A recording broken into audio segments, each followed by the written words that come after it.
जय जगन्नाथ केमिति अछन आपण माने मु स्नेहास डेली लाइफ को आपण मानकु स्वागत। आपण माने एठी देखि पारुथिबे मु आज अमृतसर पनीर भुर्जी बनैछि। ये पनीर भुर्जीटा ना खाइबा को बहुत टेस्ट।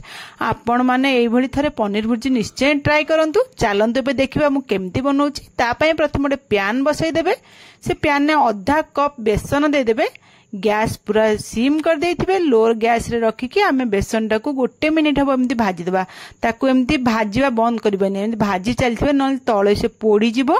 आपण माने पूरा गोटे मिनिट एमती गोळेई गोळेई केबे गोळा बंद करबेनी। गोळेई गोळेई भाजी चलथिबे। पूरा गोटे मिनिट हे गेला पर देखंतु हमर कलर एबे धीरे धीरे चेंज होउची। आपण माने देखि पारुथिबे एमती कलर चेंज हे गेला माने आपण जानिबे भाजी हे गेला। आ तार बास्ना भी बहुत बढ़िया आसीबो। आपण सेउ जानि देबे जे एटा हमर बेसनटा भाजी हे गेला बोली। एबे हम गैस टा ऑफ कर देबा। ताको गोटे गिन्ना को काढी देबा। आ से प्यान ने रखिबेनी नले बेसी गरम हे जिवो माने बेसी पोड़ी जिवो लाल हे जिवो। हेतु हम अलगा गिन्ना गोटे काढी देबा। तापर हम भज्जा जीरा गुंड गोटे चामच, हळदी गुंड आधा चामच, लंका गुंड आधा चामच, धनिया गुंड गोटे चामच पकई देबा। तापर हम एटी चाट मसला आधा चामच पकई देबा।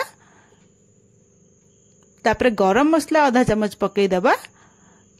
गोलमरीच गुंड 1/4 चामच पकई देबे। तापर कस्तूरी मेथी गोटे बड़ चामच माने गोटे मुठा धरला बेले अध मुठा हब पकई देबे। ता धरे आमे लूण दे देबा स्वाद अनुसार। तापर दही आधा कप पकेबा। एठी दहीटा मोटा अछि सेतबे म आधा कप दही पकेके आधा कप पानी मिसै देले। आपन को दही जदी पूरा पानी थिबो ताला पानी मिसवा दरकार नै। आ ताको सब मसला को भल्ल करी फेंटी देबे। जे सब मसला उडा आ दही सब बेसन सब भल्ल करी मिसी जिवो। हमर बे देखंतु मिसै देई सब जांक एमती मिसी गला परे आमे एठी ककरना चालंतु आ गोटे प्यान बसै देबा। से प्यान ने मु सोरिष तेल गोटे 4-5 चामच पकई देछि।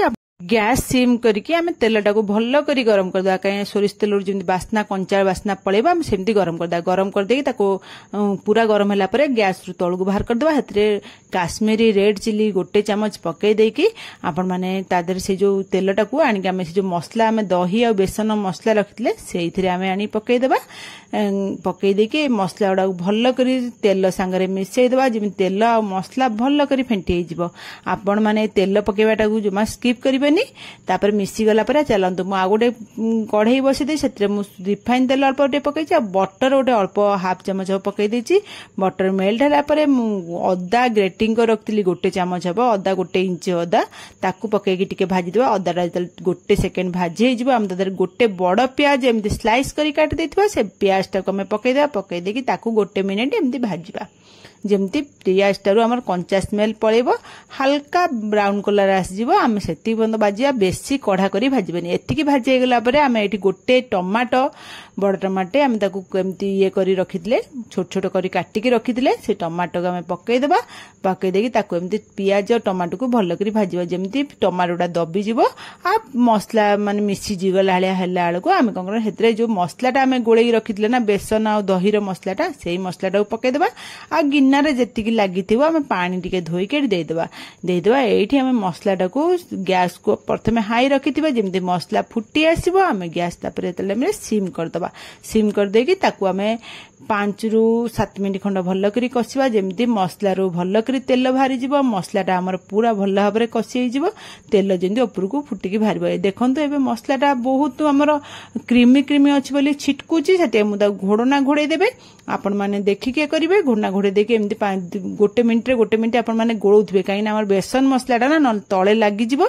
गोळा बंद करिवेनी। एमती घोडे के गोटे मिनिट थनका बाहर करथुवे फिर गोळौथिबे। एमती करिकी 5 ରୁ 7 मिनिट खंड आपण माने भल्ल भाबरे कसी देबे। जेमती मसला रु तेल पूरा भारी पड़िबा। मसलाटा भल्ल करी कसी जिवो। देखंतु एबे हमर हेई गलानी मसला कसी पूरा तेल छाडी गलानी।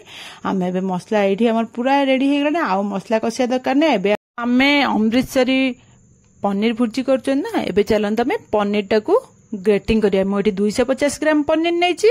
आपण माने एमती पनीर नैछि ता गोटे एमती एथिरे धरिके ग्रेटिंग कर देबे। ग्रेटिंग करके ताको भल भाबरे माने जेमती आपण माने करंती घरे तो ग्रेटिंग करथुबे सेही भली भाबे पनीर उडा आमे ग्रेटिंग कर देबा। सब पनीर को भल करी ग्रेटिंग कर देकी आमे कोन से जो मसला ने नेकी पनीर ग्रेटिंग गुडा पकई देबा। पकई देकी ताको एमती मसला संगरे पनीर टाको भल भाबरे मिसै देबा। जेमती पनीर आ मसला भल करी मिसी जिवो। मिसै की ताको आमे आउ 2 मिनिट एठी मसला आ पनीर को टिके कसिबा। तापर गोटे छोट पियाज को स्लाइस करके काटिक रखिथिबा से छोट पियाज स्लाइसटा पकेइदेबा गोटे छोटिया टमाटर रखिथिबा छोट टमाटर काटिक स्लाइस कर ताकू पकेइदेबा आ कंचा लंका दुईटा को एमती फाळ करी पकेइदेबे आपण हिसाब रे आपण माने देखि पकेबे किंतु कंचा लंका राग देखि पकेबे आपण माने केते राग थिबो ताकू भल भाव रे गोळेइ देबा आमे गोटे बड़ पियाज स्लाइस आमे मसला रे भाजिथिले आ गोटे छोट पियाज स्लाइस एटे में देबा ताकू एमती गोळेइ की आ गोटे मिनिट भाजी देला परे आमे एठी गरम पानी गोटे कप दे देचंती आपण माने गरम पानी एठी गोटे कप मेजर करके दे देबे गोटे कप गरम पानी देके आमे ता गोळे देबा भल भाबरे आ ताको फुटिबा को छाडी देबा जिंती मसलाटा आ पनीरटा भल भाबरे तार फ्लेवर भारिबो फुटिकी भल भाबरे मिसी जिवो आमे ताको एमती गोळे की फुटिबा छाडी देबा जिंती फुटी जिवो आमे तादर कोन करबा ना आमे त लूण पकेइथिले मसला पकेइला बेले किंतु हमर स्वाद अनुसार देखिके आमे आउ टिके लूण पकेबा एठी मते लूण कम लागिला हेतले मो अल्प टिके आ लूण पकेइछि आपण माने टेस्ट करके लूण पकेबे तापरे खट्टा आमे दही यूज करचे चाट मसला यूज करचे खट्टार बैलेंस पे आमे एठी चीनी आधा चामच पकेइछंती आपण माने चीनीटा को केबे स्किप करबेनी चीनीटा निश्चय पकेबे चीनी पकेले आम पनीर भुर्जीटा खाइबा को बहुत टेस्ट लागिबो तापर पके देके आमे गोळे की घोड़े देबा गोटे मिनिट 2 मिनिट एमदी आमे ताकू गोळे घोळे की एमदी घोड़े कर देबा देखंत एबे हमर रेडी हे गेलानी एठी पनीर भुर्जी आ बेसी आ ताकू आ फुटेबा दरकार नै एठी मु बटर अल्प टिके पके देछि आपण मानक पाखर धनिया पत्र थिले धनिया पत्र अल्प टिके पके देबे मो पाखर नथला बोली पकेनी पके देकी ताको भल भाबरे मिसई देबे भल करी मिसई देला पर गैस बंद कर देथिबे आ टिके घोड़े की गोटे मिनिट खंड ताको छाड़ देबे सब फ्लेवर जेमदी पनीर भुर्जी रे पसी जिवो माने पनीर भितरे मिसी जिवो तापर आमे चालन देबे आपण माने देखौजी म आपण माने देखि परथुबे केते देखा जाउची केते डिलीशियस देखिया को जेतिकी डिलीशियस लागुची ना खाइबा को मध्यटा बहुत टेस्ट मो एठी बाढी के आपण मानु देखौची देखंतु केते सुंदर देखाउची हमर एठी करेंट पळैतला बेले अंधार हे गेला एबे मु ठीक रोसे सरलालु करेंट पळैला आपण मानु बाढी के देखे तो देखंतु केते सुंदर देखाउची